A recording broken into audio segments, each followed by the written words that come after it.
एक आदमी कार की मरम्मत कर रहा था, तभी उसने एक डरावनी बात नोटिस की। कार की पेंट के नीचे जो धातु दिख रही थी उसका रंग कुछ कुछ सोने जैसा लग रहा था। जैसे जैसे वो जोर से घिसता गया, कार के दरवाजे पर सुनहरा रंग और ज्यादा साफ होता गया। उसे अपनी आंखों पर यकीन नहीं हुआ। वो तुरंत बोनट खोलता है और ऊपर की परत को जोर से रगड़ता है। तभी उसे यकीन हो जाता है कि उसने जो कबाड़ सी सेकंड हैंड कार खरीदी थी वो पूरी की पूरी सोने से बनी हुई है। अचानक किस्मत खुल जाने से रवि खुशी से पागल हो जाता है। वो तुरंत खुले हुए हिस्सों पर दोबारा पेंट कर देता है ताकि किसी को शक न हो। फिर वो साइलेंसर का एक छोटा सा टुकड़ा काट लेता है। असल में वो पहले सोने की शुद्धता जांचना चाहता था।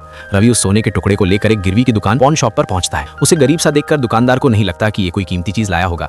वो बेरहमी से उस सोने की जांच करता है, लेकिन जांच का नतीजा देखकर दुकानदार के होश उड़ जाते हैं, क्योंकि ये बाजार में मिलने वाला सबसे शुद्ध सोना था। दुकानदार पूछता है कि ये सोना कहां से आया। रवि तुरंत झूठ बोल देता है कि उसे ये कहीं पड़ा मिला। ज्यादा पूछताछ ना कर पाने पर दुकानदार उससे उसका नंबर लिखवा लेता है और कहता है कि जितना सोना लाओगे वो सब मार्केट के सबसे ऊंचे दाम पर खरीदेगा। पैसे मिलते ही रवि सीधा अपनी गर्लफ्रेंड अनन्या के पास जाता है। अनन्या उसकी आलस भरी जिंदगी से तंग आकर उससे ब्रेकअप करने वाली थी, लेकिन मोटी रकम देखकर उसका मन बदल जाता है। दोनों मिलकर पैसे उड़ाने लगते हैं और ऐश की जिंदगी जीने लगते हैं। उन्हें जरा भी अंदाजा नहीं था कि इलाके का सबसे बड़ा माफिया गैंग उसी सोने की तलाश में है। दरअसल गिरवी की दुकान का मालिक उसी गैंग का मुखबिर था। सच्चाई ये थी कि गैंग के पुराने सरगना ने मरने से पहले अपने सारे काले पैसे को सोने में बदलकर एक कार के रूप में ढलवा दिया था। गैंग को बस इतना पता था कि कोई विरासत मौजूद है, लेकिन सोना कहां छिपा है ये किसी को मालूम नहीं था। इसी वजह से सरगना का पोता अमित निशाने पर आ जाता है।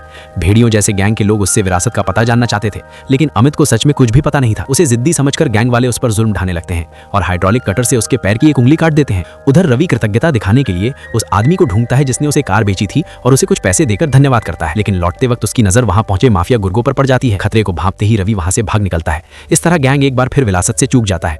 हालांकि कार बेचने वाला आदमी इतना किस्मतवान नहीं होता और वो माफिया के हत्थे चढ़ जाता है। इधर गैंग के पुराने सरगना का एक वफादार आदमी समय पर पहुंच जाता है और अमित को छुड़ा लेता है। वो खुद पीछे रुककर दुश्मनों को रोकता है और अमित को भागने के लिए कहता है। डरा सहमा अमित जान बचाने के लिए सड़क पर भागता है और मदद मांगने लगता है, लेकिन किस्मत का खेल देखो, उसी वक्त घबराया हुआ और ध्यान भटका हुआ रवि उसे रास्ते में पकड़ लेता है।